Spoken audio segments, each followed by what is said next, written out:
What's going on? How you doing? I haven't had my coffee yet. So not the best, but I'm gonna be drinking it shortly. So, how you been? Get it going. Everything's good. I hear it. I don't know why. You got an echo at your end? Yeah. Let me see.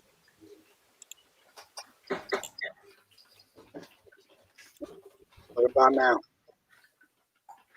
Testing. No, I don't. I don't hear it now. Good. So, I was thinking about a couple of things that we had spoken about last week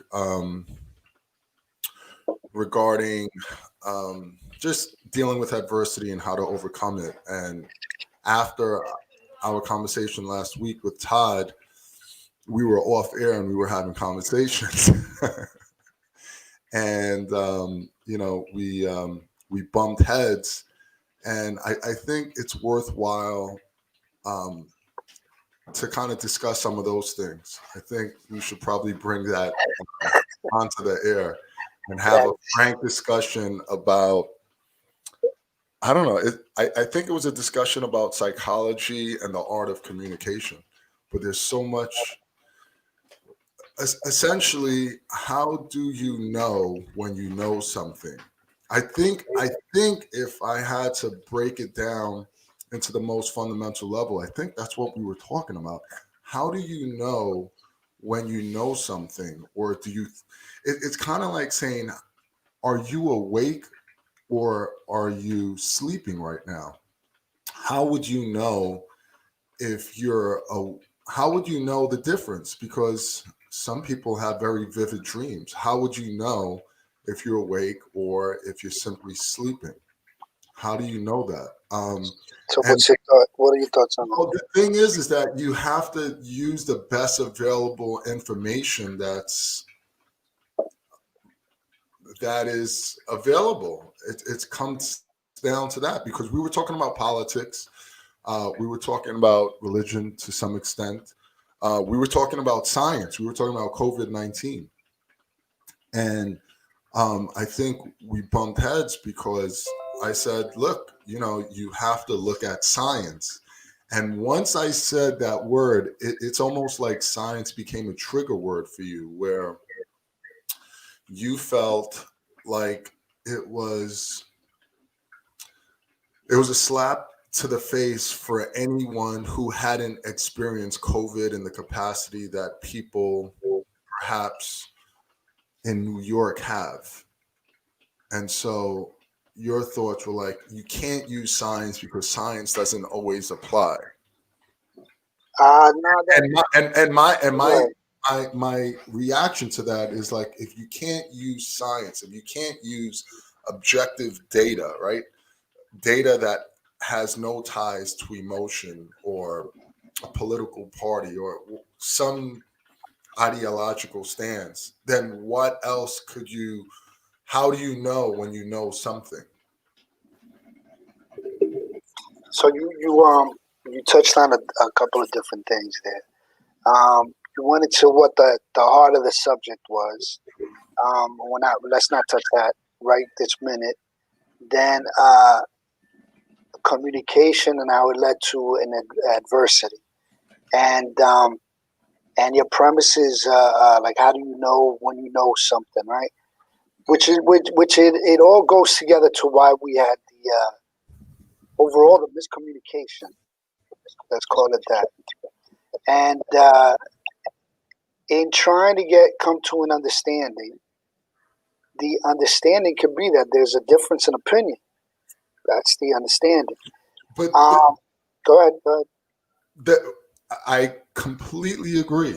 Everyone has their own opinion. I completely agree with that. What I'm saying is, how does one arrive at their own opinion?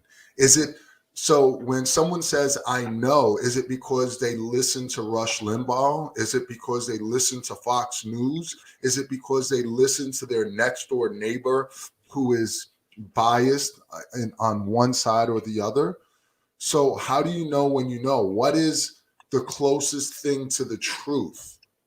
And when I brought up the hierarchy of evidence, right? So there's information that is available, and there's levels or a hierarchical status of what we considered valid or and closest to the truth. And expert opinion is at the lowest. So I think we bump heads when you were using the example of the person in Nebraska who may not have had the experiences of a New Yorker, and you can't necessarily invalidate his experience. And what I'm saying is that that is anecdotal, and certainly it does have validity to it. You can't eliminate an individual's experience, but what is the closest thing to the truth? It's hard to say, but certainly I would. Some of the things that I would think of is scientific data, looking at statistics, right? The statistics are showing that this COVID-19 is exponentially rising. We're surpassing the numbers that we had back in March and April. So how do we reconcile that information? What's up, Celicia? How do we reconcile that information? Do we simply say, oh, those numbers aren't true? Those are fallacious numbers. They just have an agenda. How do you know what's the closest thing to it, the truth? Should I be listening to a conspiracy theorist, or should I be listening to news outlets and synthesizing all this information to come up with what's my own opinion? No, and what you're doing right there. First off, the it's a great topic, right? Because courage to continue is about overcoming adversity, right? So, in our misunderstanding, we created an adversity. What you're doing is actually Morning, Crystal. Is actually what we talk about continuously is alleviating the adversity. So right now, you're asking for an understanding, right? So you're trying to get to an understanding. There's two understandings that we're talking about. First off, we're talking about your understanding of me, and then there's the understanding of the guy in Nebraska, because there was a separate point that I was trying to make. Besides the guy, which we call the guy in Nebraska, is the guy who's not wearing a mask, not going towards the science that you've accepted, right? Because you've accepted that science. That doesn't mean that everybody has to accept that science. There are other scientists as well that come up with different theories. Now, you can qualify them if you like, based on your opinion and your understanding and your background and your education, as conspiracy theorists, but they are scientists, some of them qualified, who have done research, they have grants, and they have different findings. Not everybody comes to the same conclusion. I understand you. I understand. What I'm saying is there's a scientific method in arriving at conclusions. And even with that scientific method, in order to determine validity, you have to go through the rigor of being peer reviewed. You have to go through the rigor of analyzing one's methodology in terms of how they arrived at a particular conclusion. Was there a bias? Was there some type of economic secondary gain for the experimenter to arrive at, if Pfizer, for example, is saying, this vaccine is going to be something that we all need in order to move forward and kind of return to some level of normalcy, you're going to take that with a grain of salt because Pfizer has an economic interest in it.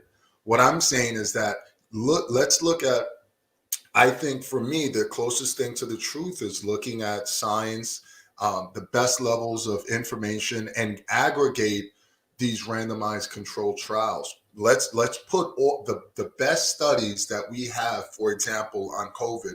Let's aggregate them together, and then let's try to extract the common denominators. What do these great studies, when you independently look at methodology, what do these studies show? And that, for me, that's the closest thing to the truth. So when someone says to me, wearing a mask is not going to help you. Well, how have you arrived at that opinion, sir? Or No, yeah, that's yeah. asshole, but So yeah. how have you arrived at that? You know, is there a particular mass? Or is your argument based on microns and what is penetrable through a particular mask based on the size of this virus? Like, Here's the thing with what you're saying. Because you're kind of imposing a narrative, but you know, we're trying to get to an understanding, but we don't get to the understanding if you impose your narrative on the other individual. And what I mean by that is this: you know, you brought up the terminology epistemology, epistemology, yeah. which is the understanding of learning, where you, Ivan, have your own biases, whether you want to accept it, believe it or not. And yeah, absolutely, and that is the key that we all do. So there could be two different scientists with a scientific method. I'm going to argue for argument's sake that can conclude two separately opposite things, and they can both exist because they're doing it at different angles for argument's sake. So who's right and who's wrong? I mean, we can treat. Yeah, bro. There's different ways of treating one thing, right? So the scientific method does work that way because cancer can be treated by different things in different ways, and they can both be correct. A lot of diseases, you practice your physical therapy in one way, somebody else does it another way. The end result, theirs may be a little bit more cumbersome. If you want to analyze cumbersomeness, then that's what you're analyzing in the process, but the result would still be they would be healed. So it's getting to that understanding and not imposing the narrative, because you have epistemology as well and you have your own bias. So when you disqualify the anecdotal and then he brings you his scientist, but you're saying there should only be one scientist that's right and every other one is wrong. No, I'm not saying that at all. No, I know you're I'm not saying that's not my position. But the takeaway is, if we don't, and that's why my opinion, that's why there's such a great divide, and there are two realities in this country right now, is because we're saying there should only be one reality, and and there is only one. But what we do is we don't want to. This is my opinion. We don't want to open up our ears to hear the other opinions because they don't fit neatly in the reality that we want to move forward, which is completely one-sided. It is, but we want to paint ourselves as we're bigger. You know, yeah, I'm open to hear anybody, and then what they say, we're like, yeah, that's not right, that's not correct. You know, you need to understand what this guy said, and in the two sides, there is one side, but it's both sides. We gotta listen. We gotta listen, and that's what we're doing here. It's coming to an understanding. I use the term a lot. I coined it myself. It's called scholastic pliability. Essentially, so you have to be humble enough to know that you don't know everything. I think the more you learn, I just posted that just yesterday evening, the Dunning-Kruger effect, where the more you learn, the more you realize the little you know. What's up, Mike? And I think that a lot of times people become, and it may be ego driven. They're protecting their ego. They're fixed on a particular way of thinking, a particular set of beliefs. And in order to grow in any branch of science, in any domain of knowledge, politics, religion, you have to have the willingness, the humbleness to challenge your own beliefs when data emerges that contradict your beliefs. There's this term that goes around a lot in allied healthcare and in medicine. It's called evidence-based practice. And evidence-based practice is kind of like an all-encompassing phrase that includes science. So what does the literature say? The practitioner, what is the practitioner's experience? right? In a particular way of doing things, right? You can't invalidate that. If a practitioner, for example, has been practicing for 20 years and has had success with a particular modality, despite it not being substantiated by the research, does that invalidate the practitioner's way of doing things, his methodology, his, his choice of modalities? No. However, you have to understand the shortcomings of anecdotal information, of what the patient feels is effective, what the practitioner feels is effective, because there are, as you said very articulately, we all have innate biases. Sometimes these biases that we have, we're not even aware that we're having them. And I think in a large part, this is why we're so polarized, right? People don't realize that we engage on a regular basis in confirmation bias. We have a certain set of beliefs, and guess what? We put on a network that supports those beliefs. And as a consequence of that, right? Say I am pro-Trump. I believe the election was rigged, and I put on Fox News, or actually, Trump supporters are not watching Fox News now. There's a new network. Mike was telling me, but they're watching this new network. What is that going to do with my belief? It's only going to reinforce that belief even more. So let's go back to the process of learning, if you want to call it epistemology, right?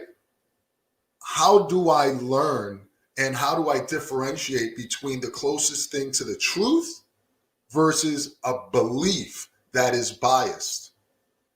So If I now, watch Fox News, right, I'm not going to challenge my beliefs. I'm simply going to reinforce them. okay, so let me just, because you're making an assumption. Go ahead. Making an assumption. Your assumption is that whatever they're watching is not giving them the truth. But you can Yeah. that if you're a Biden supporter, you watch CNN, you may not be getting the truth. That's going to be fascinating to a lot of people who are Biden supporters. But there is a bias in the media, no matter which side you look at it. And if you don't qualify that in that, I think you're going to be pushed just as much as that Trump supporter. If we want to accept that they're being fooled, you're being fooled as well. I mean, media is media, unless you're of the opinion that CNN and the left leaning media says the truth. Then what your your assumption is that anything on the right is not true. Well, then you're never going to accept anything that they're going to say. You're never going to get to their understanding because you're not even qualifying the information that they're. So that's what I'm saying. So when it comes to politics, what are the nonpartisan agencies or organizations that are going to give you data, irrespective of the political party that you subscribe to, right? What is, like in science, right? If I go to PubMed, right, it's a search portal for information. I am going to be able to extract studies that have no emotion, that has no ties financially, politically, philosophically with anything. It's simply a portal for objective information. In the political arena, in the religious arena, in the philosophical arena, what is the analog to the hierarchy of evidence, to, for example, PubMed or Google Scholar? I mean, there's two things to what you're saying that I can say is, I think in getting knowledge, right, and getting information. Some of these comments, real quick. Go ahead. You guys both have valid points, but we got to deal with reality. So people are getting sick. Let's look at why. This is the thing, though, Salisha. People are arguing what is real. Like, for example, and I'm not trying to do this brain twister thing, but how do you know that what you're watching is real? How do you know that you're not dreaming right now, thinking that you're seeing or hearing us as we speak. So real, and this is how we got to this last week, Jose. Real is based on perception, right? Perception can be altered by a lot of things. So when you look at the Trump supporters and people that are holding on to this idea that the election was rigged, their perception of reality is that it was in fact rigged. How do they arrive at that? I think that's the meat of the question that I'm trying to get to. Go ahead, Jose. I'm sorry. So there's a couple of things that you touched on, and when we go, you go to your portal to get information. That information, like what we're doing here, is to get knowledge, right? So you go to the portal to get knowledge. It'll expand your knowledge. But you use the word that I think this is where things get tangled up. You said it challenges your belief. But information and knowledge is not belief. It's something separate. So when we're dealing with politics and asking where do we go, well, politics is not supposed to be anchored necessarily in reality or anything else. It's politics. It's about moving forward an agenda, period. So there are beliefs tied into it. There's values. There's a whole bunch of stuff. But perception is probably, to what I would say, 90% of what politics is. So it's never going to come in straight. So when you look at politics and you're trying to get to knowledge, to information, that's where things start breaking apart, I think, and that's what's going on now. We're looking at it like it's supposed to qualify to your reality. And where you live at and your experience in New York is completely different than someone in Nebraska and what they're going through. When you sell it to certain points.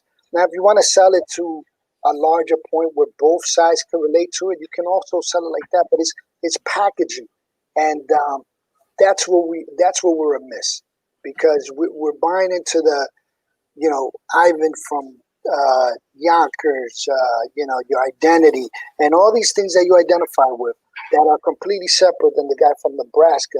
And we're not and I don't mean to be judgmental or anything like that, but I think the bigger picture is not getting into the beliefs. But if you're going to expand your understanding, then you're going to understand that the guy from Nebraska has some quality and qualified points that you can accept and you can relate to as well. But it's getting to expanding that, not changing your belief. The belief is your belief, and you could be adamant about it with the guy from Nebraska and say, no, well, I'm sorry, I don't believe those things. But to get to an understanding, you have to hear him out and say, you know what, that makes sense. Maybe when I am milking a cow, I don't want to be wearing a mask or whatever. Just throw a stupid example. This is so here's this dichotomy, if you will. All right. One can become educated or indoctrinated. What is the difference? What is the fundamental difference between indoctrination and education? This is how I see the differences.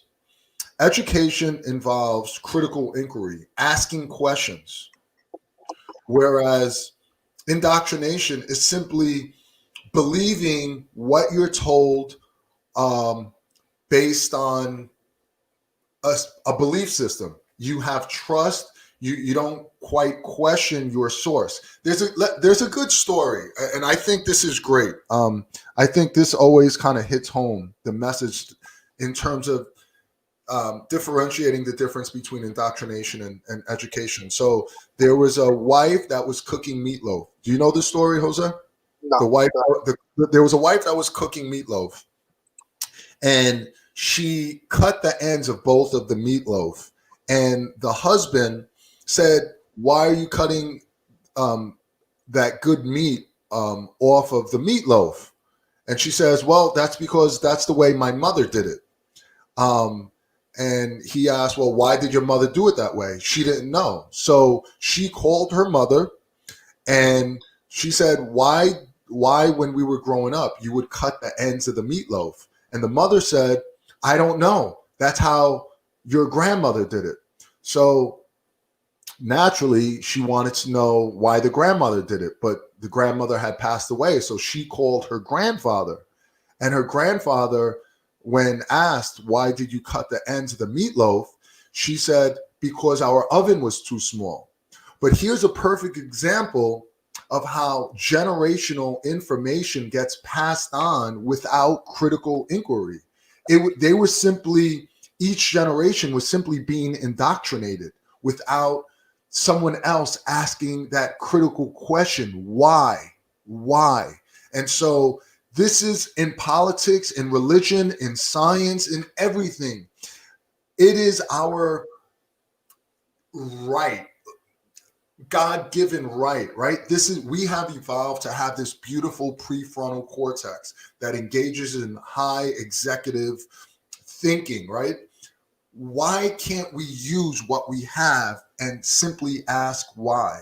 If we simply accept what we're told, then this is what leads to these polarized grounds. And this is why a lot of people on the right and on the left, I don't want to sound biased here, but this is why a lot of people simply are so emotionally tied to a side, because they're not necessarily doing their due diligence by asking why and synthesizing information from a multitude of sources.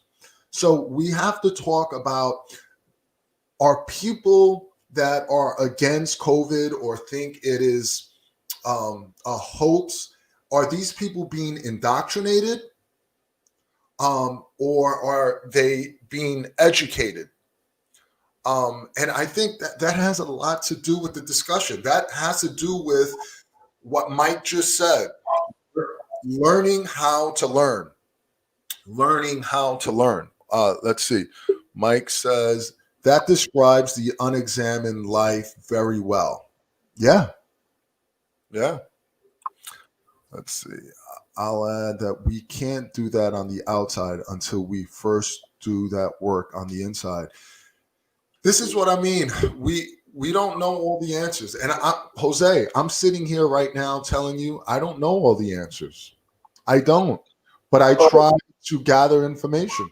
Well, again, it it it uh it comes across as a bias. I'll be honest with you, that you feel that the people on the right were indoctrinated and there's no critical thinking. I mean, No, that's no, no. not. I said both sides. I said indoctrination to both Oh, sides, not just yeah, the right. no, that's fair. That's fair. You said that, but it's an assumption that you're saying that these people, none of them are doing critical thinking. Now, indoctrination has its place in society, right? It's not like it's lesser than critical thinking. Indoctrination is used for something completely separate, which is passing on beliefs, and beliefs. Um, yeah, do you critical think about your beliefs? Who knows? I don't think they go hand in hand. It's not an absolute that you got to be critical thinking. Is it better if you do? Who says? Indoctrination is just a way of getting things passed across. Critical thinking is something completely different. So when you try to put them both into the same So pattern, you're saying critical thinking is different than being, indoctrination is two different things. Indoctrination, when you indoctrinate somebody, is based on a set of beliefs. You described yeah, it yeah. accurately. So a set of beliefs has nothing to do with critical thinking. It could, if you wanted to. Would you agree? Would you agree that critical thinking and indoctrination are antithetical of each other? No, I think they both have their different place. I don't think No, that what there's. I'm saying is, can one critically inquire while um, concurrently being indoctrinated? Absolutely. I don't think they're exclusive of each other. One thing has nothing to do with the other. You could be indoctrinated and you're being given a set of beliefs and critical think at the same time, which is exactly what happened in the story that you described. There was some critical thinking going on, and then they examined that there was indoctrination, but they're not exclusive of each other. It's two different things altogether. There's no hierarchy. There's no you start with indoctrination and critical thinking is better. It's two completely I different. don't. I don't. I think indoctrination and critical inquiry are perhaps on two ends of a continuum or spectrum. Because one could argue that you could critically inquire about the dogma that you've learned in religion. And that opens up Pandora's box now, because in religion, how do we fact check? How do we critically inquire? Um, And, that's something that I've always had a tough time reconciling, right? If in fact the historicity of the Bible is accurate, then how do we reconcile that there's evidence of evolution, but there was Adam and Eve, in Genesis? My point, I don't want to get this so much into religion, but if I start critically inquiring, how do I manage to deal with my questions, and the answers that I come across when what I'm learning is contradicting what I'm learning from somewhere else? You understand? Yeah. No, that's it. So I think to that extent, critical inquiry and being dogmatic, if you will, allowing yourself to being indoctrinated, are two ends of a spectrum. Celicia says, right and left is the dumbest thing created. If we band together, we are the 98%, and we would have one thing in common, which is income disparities. I agree. I think that Celicia, I think this is another fallacy. Jose, we spoke about this last week, or 2 weeks ago, the false dichotomy. We create. Why do we do it? This is another one of those biases. Why do we create false dichotomies where you could only like Michael Jordan, or you could like, either Michael Jordan is a GOAT or Kobe's a GOAT? Why is there choosing one or the other? Why do we create these dichotomies? Why do we do that? We do that in politics. We do that in religion. We do that in philosophy. We do that in a lot of domains of information. And I think it's inherently wrong. Learning, the process of learning, I think, involves realizing that there are many answers outside of two possibilities. And when it comes to politics, you could be fiscally conservative but socially progressive. And where does that put you? Because if you subscribe to everything that people are saying on the right, then you have to subscribe to pretty much everything that they stand for, and vice versa. If you subscribe to everything on the left, you know what I mean? Absolutely. And this is a false dichotomy. Absolutely. You listened to Mike's podcast, and he was talking about language, which is, has to do with what we're doing here, which is understanding in conjunction to language. And he had a tough time understanding something that to me was pretty clear that I was explaining that. And I had to pull back, because the takeaway is that it doesn't fit in his language. It has to be either this or that. And what I was painting was a little bit more broader. So,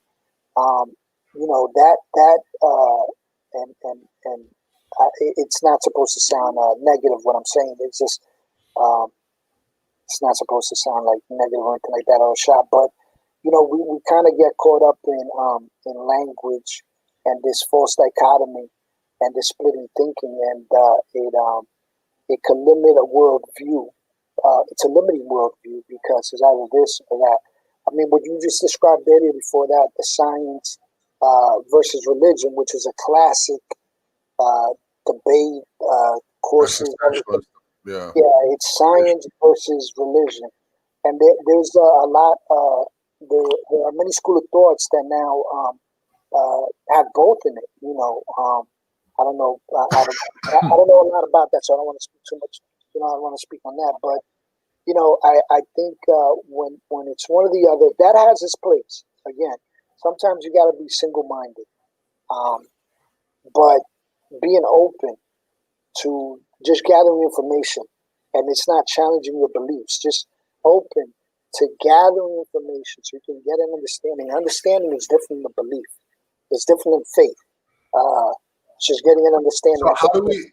Yeah, the circling back to our last week's off-air conversation.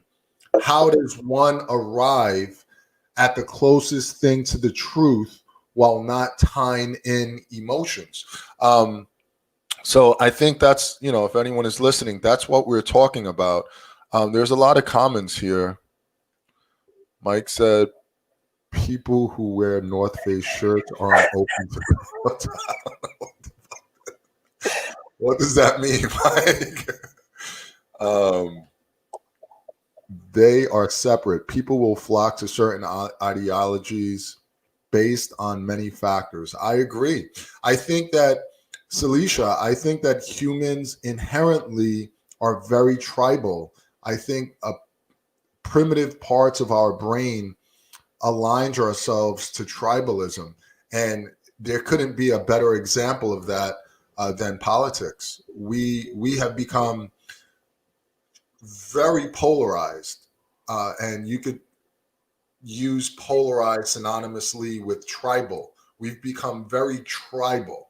There are people on the left that hate the people on the right and vice versa. Why are we that way? Why are we tying emotions into this? It's very interesting. And I think a lot of it has to do with the way in which we learn to learn. The way in which we learn to learn, and a lot of that has to do with our willingness to challenge our beliefs, even with information that contradicts it. You came to a good conclusion, but I think that it exists because politicians, again, they're very self-serving. And that's not a wrong thing. I think sometimes we look at things and we want to judge it as bad. It's not bad or good. It's what they're there for. So politicians are self-serving, and they understand that identity is key in this country. And there are many identities, and they've played that up. Not many identities, but people identify with certain things differently, and they're totally playing that up to create a divide.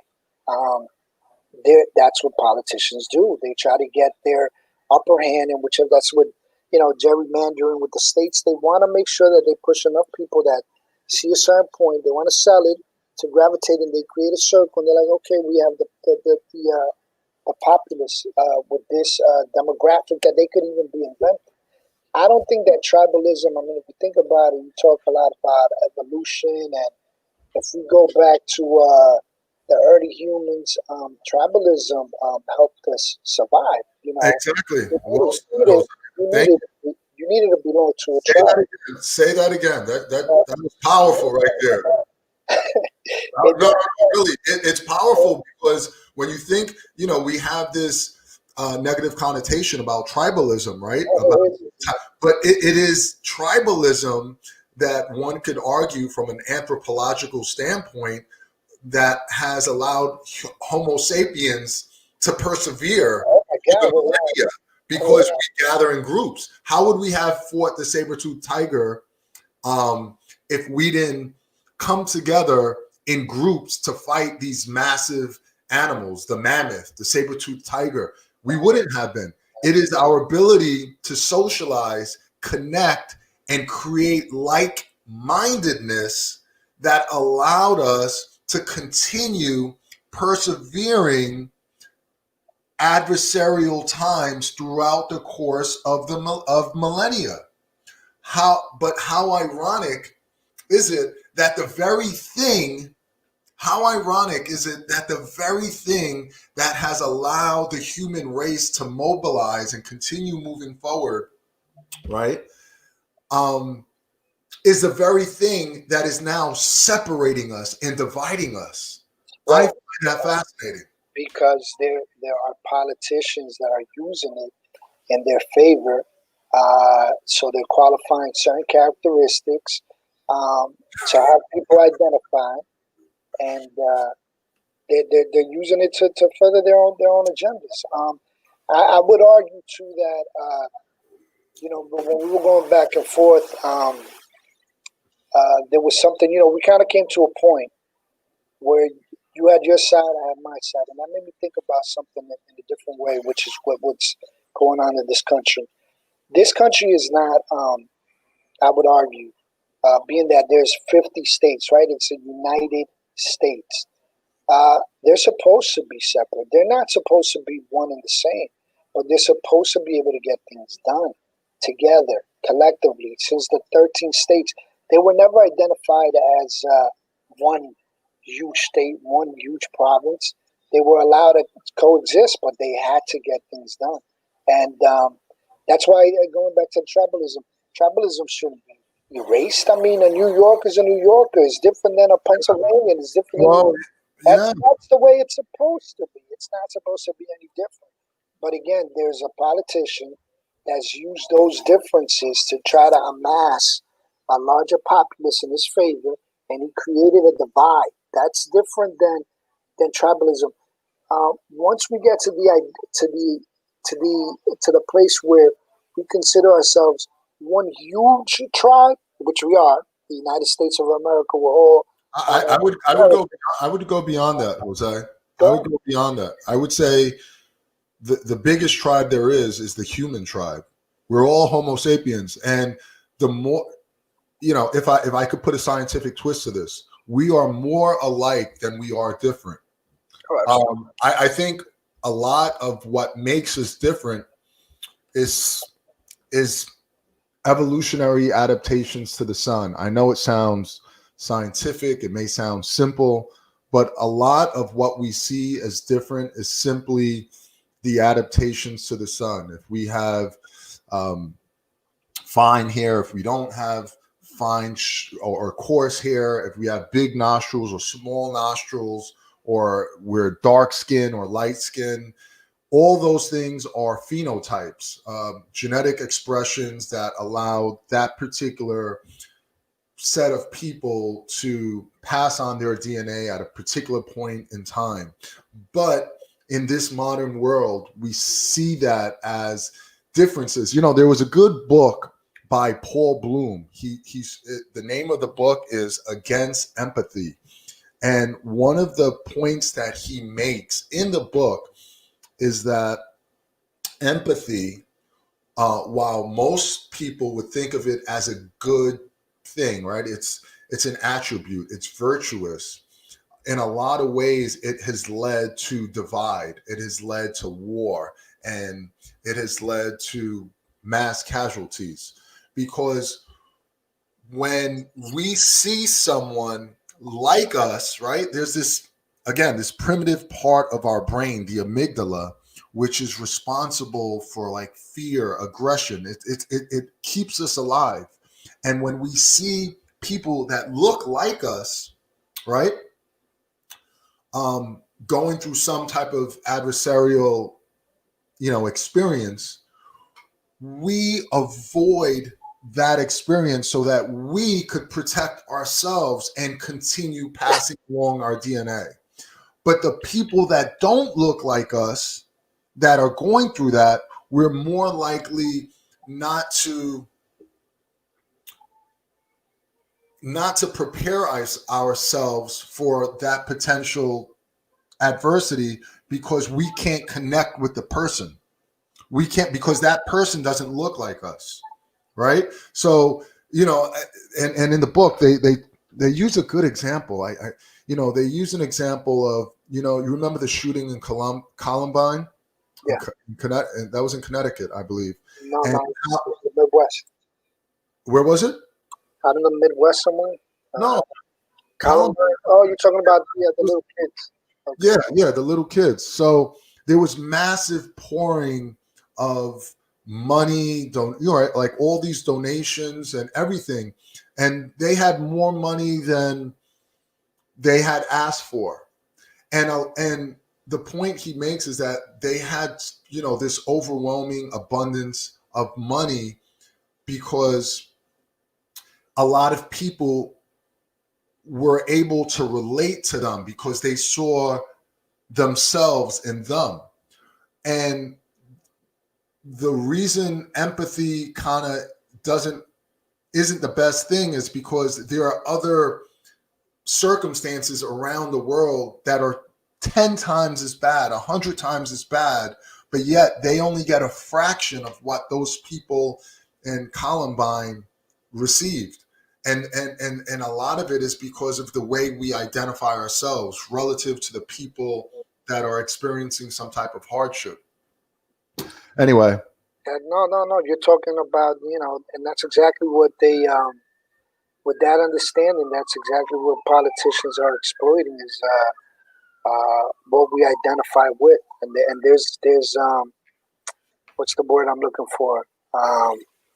There's a payoff in that. I mean, it's about amassing votes, especially on a national scale. And if you get most people to identify with one thing that qualifies you and you're going to win, that's what you're going to do. That's the state of America. But I don't think we're supposed to be the same. I think tribes are Mike is crazy. Shaitan says yes, but when does group thinking and like-mindedness become dangerous? Hey, that is, Jatan, if you're there, that is a solid question. I think, as I say this a lot, the dose makes the poison, right? Like-mindedness helps, that's what allows companies to adapt to a particular culture and set of beliefs, right? Why is it that Apple does so well? Why is it that Uber does so well? Why? Think of all these companies, these tech companies. Why is it that Facebook does so well? Because they adapt a culture of like-mindedness. So you can't deny that like-mindedness is an attribute that humans have that allow us to aggregate and put these collective minds together to accomplish these massive goals that as an individual we wouldn't be able to accomplish. But the dose does make the poison, because too much like-mindedness and this abandonment of individuality, of critical inquiry by the individual itself, can kind of lead to a slippery slope, because this is how we start becoming tribal and causing divisiveness within the country, like what we have now. So I think like-mindedness is important. We need it. I think when we have like-mindedness and we're not engaging in critical inquiry and we're just tying our emotions to this particular culture that we're being indoctrinated with, that's when it could become dangerous. Tribalism is okay. I just don't agree with someone using their views to either abuse, degrade, or put down and mind my hey, Celicia, man, I know what you're saying. But well, I think and it goes with the other comment as well. I think we're talking about two different things. There's a power in collecting people. That's what we speak to, and that power is neutral. So it's neutral at its face value. When someone then uses it as a tool for hate, for for a mob mentality, to get rid of dissent, for all those things, that's something completely different. But in collecting people, there is a power. Now, how that power is used or misused, that's a separate conversation. And that's where, when we see that and we're part of a group, you should be an individual. We shouldn't push away dissent. Dissent could be good. It's reflective. But I think it's two distinct things. I want to talk about learning how to learn. And I want to tie that conversation with conspiracy theories. But before we get into that, let's read this comment. Every individual is entitled to his or her opinion based on their personal experiences and or conditioning. However, we need to humble ourselves and examine all points of view and factual evidence in order to grow, make educated decisions, and live our best lives.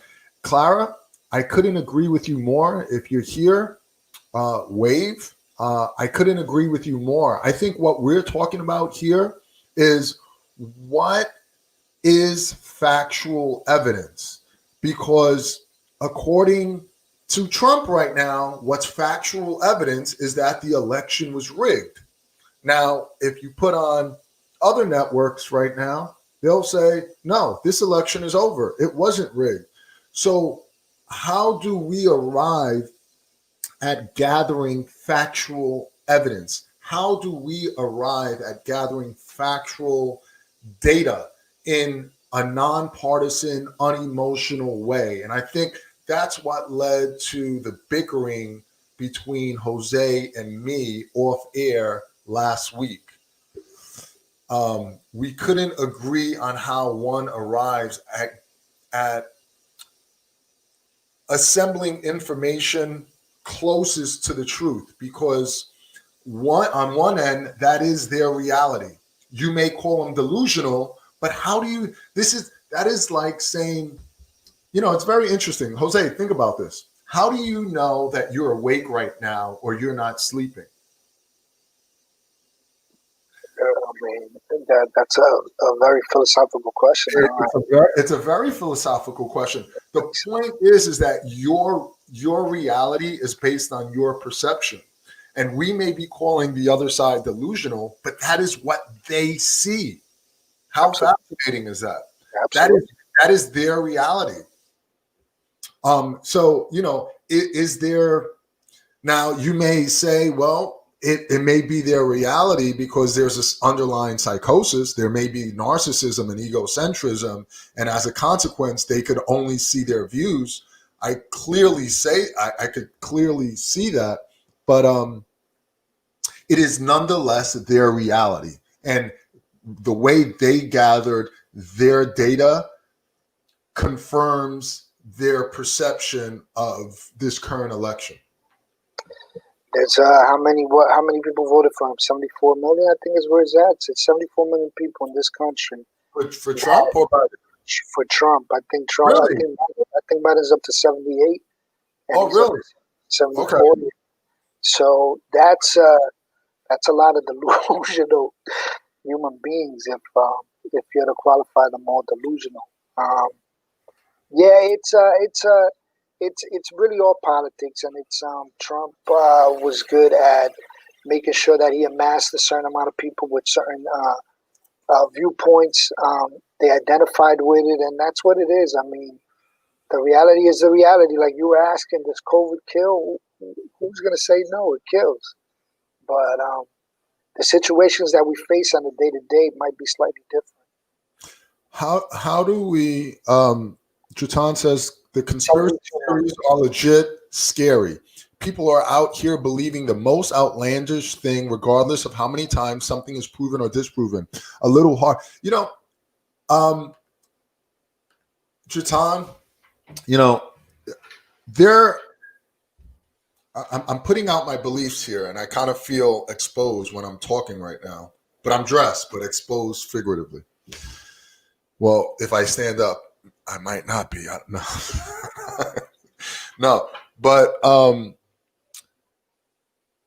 there are a lot of people who believe that, for example, this virus is not dangerous, right? It is nothing more than the flu. And that is their reality. And you can't deny someone of their reality. That's how they see it. And perception is, this ongoing synthesis of information in every individual's brain. And that's how they gather information and develop these beliefs. What I'm saying is, how do you arrive at those beliefs? If the data is showing that there are over 240,000 deaths in this country since February, how do you reconcile that this is not something that's dangerous. How do you reconcile, for example, that you could go to a family function or some type of gathering, right? How could you reconcile, and because they're your family or your friends, that you don't have to wear a mask? How do you reconcile, based on what the science is showing, that you may encounter a family or friend that's either asymptomatic or pre-symptomatic?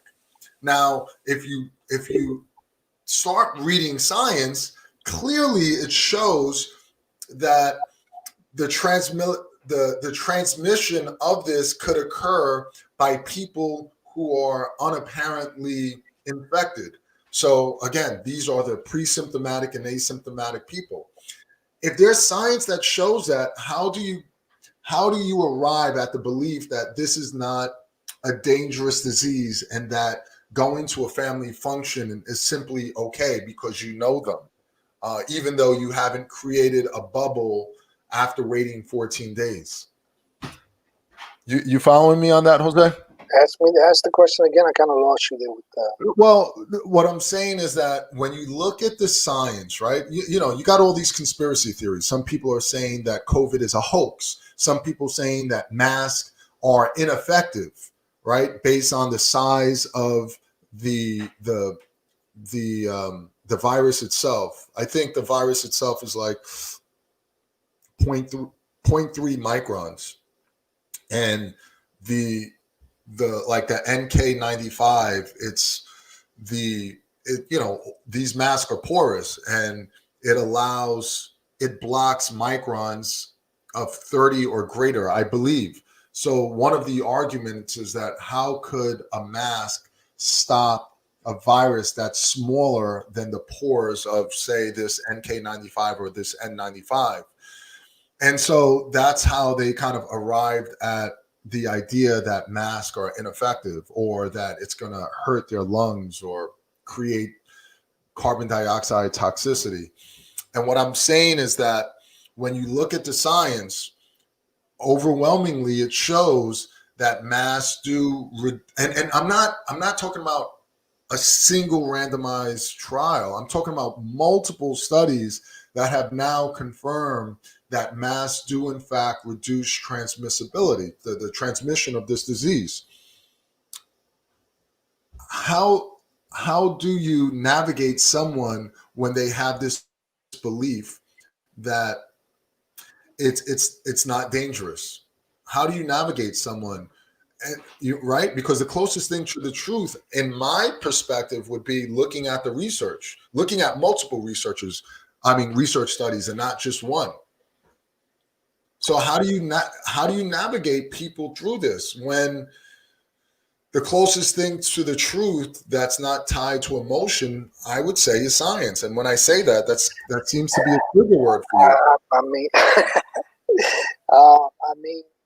I've been. It's two separate things. You speak to the science, you speak to and this is why politics overall is being criticized, and our government is being criticized, because we've allowed this issue to become politics. And politics, when you're dealing with a disease like this, you're trying to emphasize points that have to do with logic, with science. No, this is political. Is it who cares? Is really the bottom line. Is once it goes into the realm of politics, is my side's got to. Yeah, part of politics is public health, and part of public health is using science. So you part of government, politics and science as mutually exclusive. Wait. Part of government is public health. Politics is a different realm. It's not one and the same. They're two separate things. So when you start trying to go at the politics of it, and I'm sure, I don't know what that side feels, or what their reasoning are, but there's 72 million people, and I don't think they just all gonna listen to. It's for argument's sake. Maybe some people would say yes, they just listen to whatever Trump says. Period. Maybe that's the fact, but I think there's some of them that may be a little bit that do critical thinking, and they have other reasons for it. But when it comes to politics, they're not gonna sway your way. It's politics. So applying logic, applying science has nothing to do with politics. So I think you know what's interesting. I'm listening to you. These comments are fun. Interesting. They're thought provoking. Mike says scientism versus fundamental religiousness created a polar us versus them, complete distrust and prejudice on each side. Yeah, I agree. I agree. That is another manifestation of how humans are inherently archetypally tribal. There should be a basic national strategy, and then each state should implement what's best for them. I agree with Salisha right there. I think that's the best way of going at this thing. And you take the politics out of it. You put the government back into it. There are Trump supporters who wear a mask. Yeah. It's one source versus another. Let's see. That doesn't make sense. People voted for Trump for various reasons. I agree, but I would say, Salisha, that Trump represents a particular ideology that certainly 70 plus million people subscribe to, and that is, one could argue that is old America. One could argue that it's because of his fiscal policies and what's good for the economy. So yeah, I think there are various reasons, but how do you learn to learn? How do you know that some of the things that he is spewing or what someone on the other side is spewing is factual versus not factual? If let's hypothetically say I'm a Biden supporter or I'm a Trump supporter, how do I as a constituent fact check the person that I'm placing my vote on? And then the thing, and I think probably the more important question is, are Trump supporters willing to challenge Trump once again? And I could say, and you could substitute Trump with Biden as well. Are Biden supporters willing to challenge what they're hearing from Biden? Are Trump supporters willing to challenge what they're hearing from Trump? That is the fundamental question that allows us to engage in critical inquiry versus simply being indoctrinated. And that's what we were talking about earlier. Well, if I'm gonna answer that or go back, I think Salisha's point here, I'll be able to answer it based on what she put there. And this is the thing. Again, you're talking about politics. Indoctrination is something separate. You're talking about politics. You got to win. You got to win the vote. You got to win the position. That's what they're there for. Everything else is secondary to that. So the appeal that Trump has, like the appeal that Biden has, that's why I think that will continue. This is my opinion. Will continue to be split until we do things like we're doing here and trying to get to an understanding. Until we get to this point where we're trying to get an understanding of both sides, what they're buying into and what they love about Trump is that Trump is an authority, period. He doesn't care. He doesn't need you to qualify him as an authority, no one else. It's what he says, done. So I think, like Salisha wrote. Well, that Jose, that's a policy. Let me finish the point. So I think because of that he is an authority, he sells himself as an authority. He doesn't care about what anybody says. That's why people support him. In politics, it's a fallacy if you're qualifying him as a scientist. He doesn't care to be a scientist. In politics, he's the ultimate authority. Once that authority is gone, that power, I think she's right. I agree with Salisha. He'll start losing that appeal, and he will lose the 72 million. They will abandon him. But that's why they like him in politics. Is because I want to analogize this with what I do every day. But there's this fallacy. It's called appeal to authority. An appeal to authority is simply when you accept something as gospel because an authority figure said it. So if a doctor makes a commercial and says, if who's that doctor that has the show? What's his name? Dr. Ivan? No, not Dr. No. He's on a global he's a prominent figure in the United States. I can't think of his name. In any event, when he says something, a lot of the people that follow him take it as gospel, and they buy whatever it is that he is selling. That is appeal to authority. An authority figure is saying it, and it happens in medicine all the time. It's one of the reasons why placebos, despite being inert, right, being inactive medicine, is effective, because when someone knows that there was Dr. Oz, I'm so silly, I couldn't think of Dr. Oz, but when someone knows that they're receiving something because Dr. Oz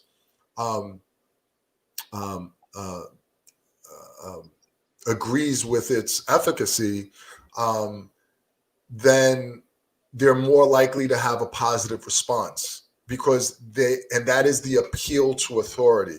They simply are agreeing because he is an authority figure within the medical arena.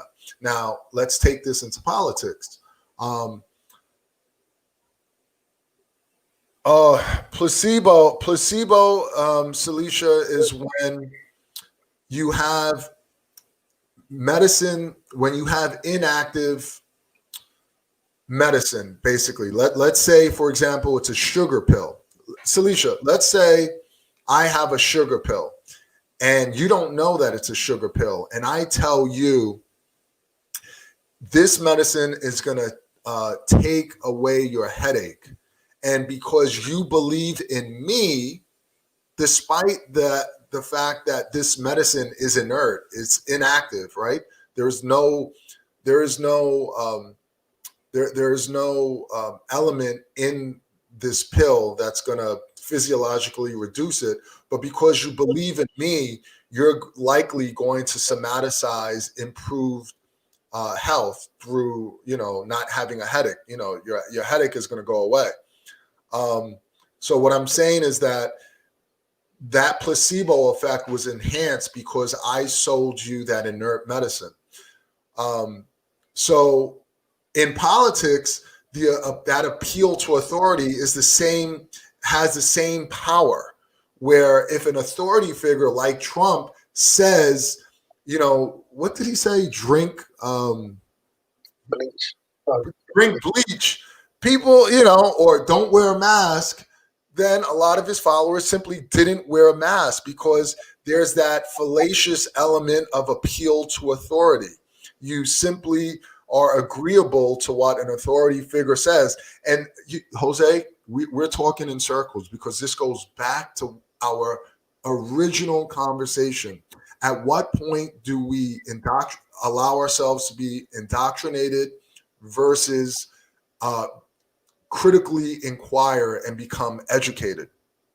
If we simply take what Trump is saying as gospel, then, or anyone, not just Trump, I'm just using him as an example, we may potentially find ourselves in a foxhole, unable to get out of it.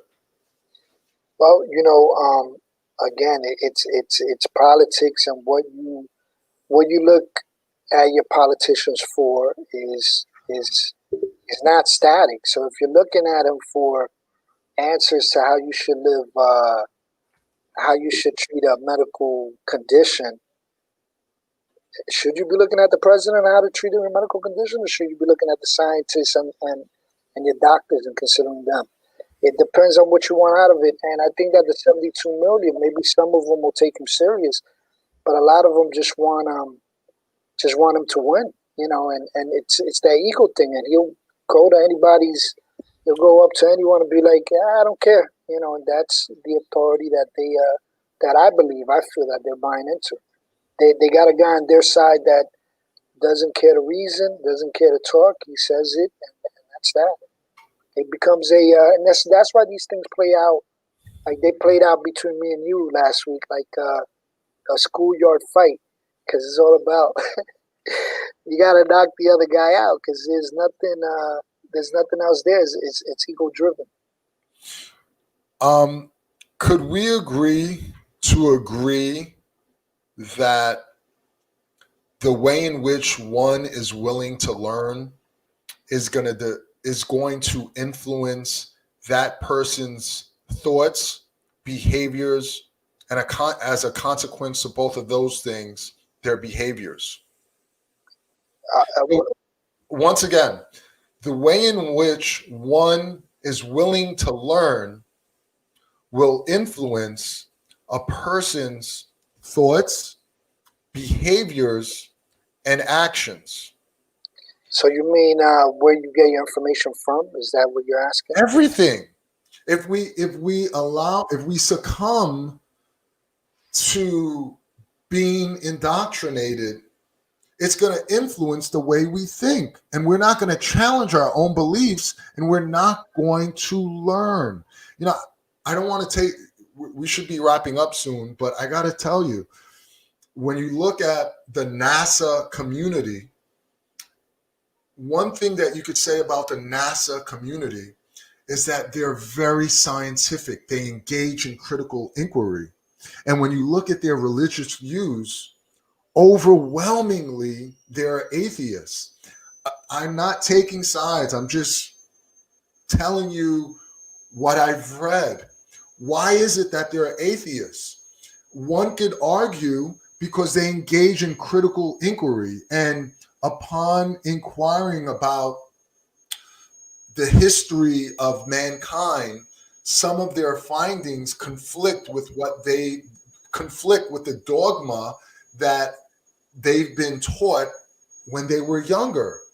And when they became adults, they started engaging in this critical inquiry. All I'm saying is that there's a way in which one is willing to learn.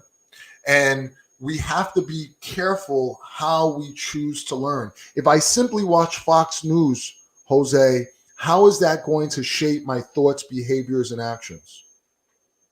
I mean, but that's a given. If you only choose to watch CNN, how is that going to affect your ways in action? If you get indoctrinated through public school system where they teach you science over religion, how are you going to be indoctrinated? One of the criticisms when you go, from what I find, when you get out of the United States and you have, the world is more interconnected, is that they criticize Americans for having a very narrow-minded world view. And this is what you're talking to. We buy into the understanding that the way we see the world is the only way. And in accepting other doctrines or whatever you want to call it, that's when you open up your mind. You gotta be able to take information in and not be closed-minded is what I think. And I think that that's the beauty of what we're doing here and what we're talking about is we had our disagreement, and in the way of courage to continue, we've come back and decided to have the courage to continue with with our discussion to get an understanding. And I think it all kind of ties in together. It's kind of fascinating because we're doing it in real time, overcoming a dilemma that we had between each other, which is great. So I don't know if you got anything else to add, but no, I think I want to close by just saying this: is that the overarching theme today is how do we learn? What is the methodology in which we learn? And I think part of being malleable and open and willing and having the ability to challenge our beliefs is by being willing to take criticism, being willing to know that there may be things that you don't know. That's that Dunning-Kruger effect. The more that you know, the more you realize how little you know. But when you don't, it's a paradox. When you don't know a lot about a subject, you don't realize how little you know, how little you don't know. So we have to be humble. There has to be a level of humility. There has to be a willingness to self-appraise. There has to be this willingness to be our own devil's advocate. And when we play that other side, that is how we could continually learn and engage in critical inquiry so we don't find ourselves in these tribalistic mindsets where we're simply being indoctrinated and following dogma that has no basis based on real objective data, based on the closest thing to the truth. Absolutely. That's a good way to wrap it up. So, Ivan, until next week, All right, bro. continue and have a good week, man. Yes, sir.